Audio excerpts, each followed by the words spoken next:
खाने पीने की अशिया में मिलावट आज पाकिस्तान में आवाम की सेहत के लिए सबसे बड़ा खतरा है। ये किसने अंदर बाड़ा है? ये बाड़ा किसने है? ये तुम्हारा है, तुम्हारे अंदर है। बिस्मिल्लाहिर्रहमानिर्रहीम। अस्सलाम वालेकुम दोस्तों, आप देख रहे हैं डिस्कवर द ट्रुथ। मेरा नाम मोहम्मद वारिस है। पाकिस्तान का मतलब क्या? ला इलाहा इल्लल्लाह। पाकिस्तान को क्यों हासिल किया गया? पाकिस्तान को हासिल करने का वाहिद मकसद ये था कि जहाँ पर मुसलमान अमन और सुकून के साथ रह सकें और इस्लाम के असूलों के मुताबिक अपनी ज़िंदगी गुजार सकें। पाकिस्तान को हासिल करने में लाखों लोगों ने कुर्बानियाँ दी, करोड़ों लोग शहीद हो गए जिनके नाम भी आज हमें याद नहीं हैं। लाखों लोग हिजरत के दौरान सिखों और हिंदुओं की बर्बरियत का निशाना बन गए, यहाँ तक कि इन मुसलमानों को दफन करने के लिए खोदने के लिए कब्र भी दस्तयाब ना हो सकी।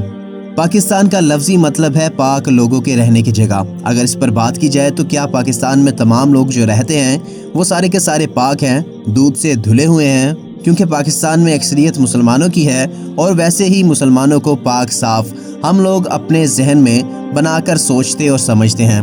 नाज़रीन किराम, क्या पाकिस्तान को जिस मकसद के लिए बनाया गया था, क्या पाकिस्तान उसी मकसद पर चल रहा है? हम मुसलमान पैदा हुए हैं और अपने आप को मुसलमान कहते हैं। क्या हमारी ज़िंदगी ऐसे है कि हम अपने आप को मुसलमान कह सकें? क्या हम दीन इस्लाम के साथ सही इंसाफ कर रहे हैं, या फिर हमारा जैसा दिल चाहता है हम वैसे ही इस्लाम का इस्तेमाल करते हुए इस्लाम का ही मजाक बना देते हैं? क्या पाकिस्तानी अवाम वाकई में ही इस्लाम चाहती भी है या फिर नहीं? ये कुछ तल्ख सवाल हैं जिनका जवाब मैं आपको आज की इस वीडियो में देने वाला हूँ। हो सकता है कि मेरी ये वीडियो बहुत से लोगों को बुरी लगे, लेकिन यकीन माने मेरी ये वीडियो हकाइक पर मबनी होगी और मैं कोई भी बात ऐसी नहीं करूँगा जो कि मनगढ़ंत हो। इसलिए मेरी आप तमाम लोगों से गुजारिश है कि आप मेरी इस इंटरेस्टिंग वीडियो को आखिर तक लाजमी देखिएगा, क्योंकि आज की ये मेरी वीडियो हमारी अपनी ज़िंदगियों के मुतालिक ही है। तो वीडियो को शुरू करते हैं। नाज़रीन किराम, हम सब मुसलमान हैं और मुसलमान होने पर फ़ख्र भी करते हैं, लेकिन मुसलमान को तो ना तो मिलावट करनी चाहिए, ना ही बच्चों के साथ ज़्यादती करनी चाहिए, ना ही नाजायज़ मुनाफाखोरी और ना ही झूठ बोलना चाहिए, और ना ही चोरी चकारी करनी चाहिए, और ना ही करप्शन जैसी लानत के पास जाना चाहिए। मगर हकीकत तो ये है कि इन तमाम गुनाहों में पाकिस्तान का नाम सहरे फहरिस्ती रहता है, जिसकी वजह से पूरी दुनिया में हमारा नाम बदनाम होकर रह गया है। नाज़रीन किराम, अगर बात की जाए मिलावट की तो पाकिस्तानी अवाम हर चीज़ में मिलावट करती है। मिसाल के तौर पर दूध को एक मुकम्मल ग़ज़ा कहा जाता है, जो कि बच्चों के लिए बहुत ज़रूरी है, क्योंकि बच्चों की नशोनुमा ही दूध के बलबूते पर होती है। और अगर हम दूध में मिलावट करना शुरू कर देंगे, इसका सीधा मतलब ये है कि हम अपनी आने वाली नस्लों को तबाह बर्बाद कर रहे हैं। बात यहीं पर ख़त्म नहीं होती, बल्कि लाइफ सेविंग ड्रग्स में भी मिलावट की जाती है। और हमारे मुल्क के बहुत से हाजी साहब जो कि अपने आप को हाजी कहते हैं, जो कि हज करके आते हैं, उम्रा करके आते हैं, अपने तमाम पिछले गुनाह बख्शवा कर आते हैं, उनमें से बेशतर का ये पेशा होता है कि वो झूठ बोलकर अपना माल बेचते हैं और नाजायज़ मुनाफा भी कमाते हैं। खैर, ये तो बात है जो कि हम अपनी डेली रूटीन में देखते हैं। बहुत से लोगों का ये ख्याल है कि अगर हमारे हाथ में गवर्नमेंट आ जाए, हमारे हाथ में पावर आ जाए, हम लोग हुकूमत में आ जाएं, तो हम ये कर देंगे, हम वो कर देंगे, हम पाकिस्तान में इस्लाम को राइज कर देंगे। लेकिन नाज़रीन किराम, आप इस्लाम को तब तक राइज नहीं कर सकते जब तक कि पाकिस्तानी अवाम खुद को इस्लाम में ना ढालना चाहे। यह आपकी और मेरी खुशफहमी है कि पाकिस्तानी अवाम इस्लाम चाहती है, हालांकि ऐसा नहीं है। पाकिस्तानी अवाम बिल्कुल भी इस्लाम नहीं चाहती। आप अभी एक रेफरेंडम करवा कर देख रहे हैं कि जॉब सिर्फ उस नौजवान को दी जाएगी जिसने अपने चेहरे पर दाढ़ी को सजाया होगा। आपको क्या लगता है कि क्या पाकिस्तानी अवाम दाढ़ी के हक में वोट देगी? कभी भी नहीं। इसी तरह पाकिस्तान में 50% औरतें रहती हैं, और अगर ये हुक्म लगा दिया जाए कि यूनिवर्सिटी या जॉब सिर्फ उस खातून को मिलेगी जो कि नकाब करके आएगी, तो आपको क्या लगता है कि क्या पाकिस्तान की लड़कियां, क्या पाकिस्तान की औरतें इस हक में वोट देंगी कि वो नकाब करें? तो ऐसा भी नहीं है। आपको शायद याद होगा कि कुछ महीने पहले पंजाब गवर्नमेंट ने कुछ अहकामात दिए थे कि उस लड़की को 5 नंबर एक्स्ट्रा दिए जाएंगे जो कि निकाब और हिजाब पहन कर आएंगी।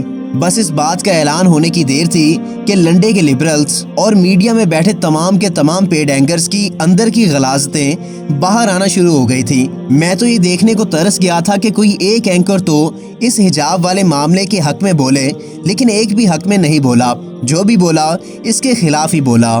ناظرین اکرام، جہاں پر خونی لبرلز اسلام کو بدنام کرنے کی کوشش کرتے رہتے ہیں، میرے خیال سے ہمارے علماء کرام کی وجہ سے بھی اسلام بدنام ہو رہا ہے۔ نبی آخر الزمان حضرت محمد صلی اللہ علیہ وآلہ وسلم کی ایک حدیث ہے کہ آخری وقتوں میں صحیح العقیدہ علماء کرام کو اٹھا لیا جائے گا۔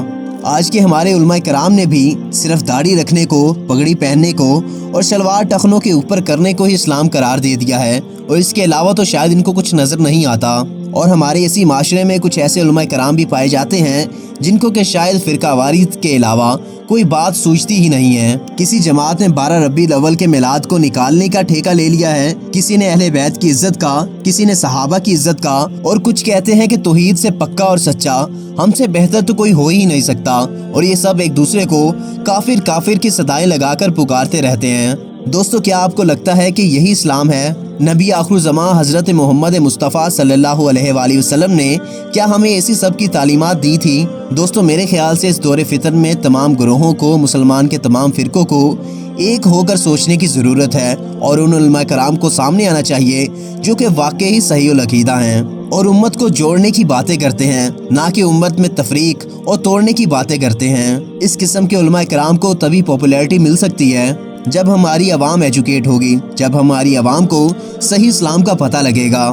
دوستو، یہ ہمارے معاشرے کی ایک سیڈ اور ہارش ریالٹی ہے جس کو مانے بنا ہم آگے نہیں بڑھ سکتے۔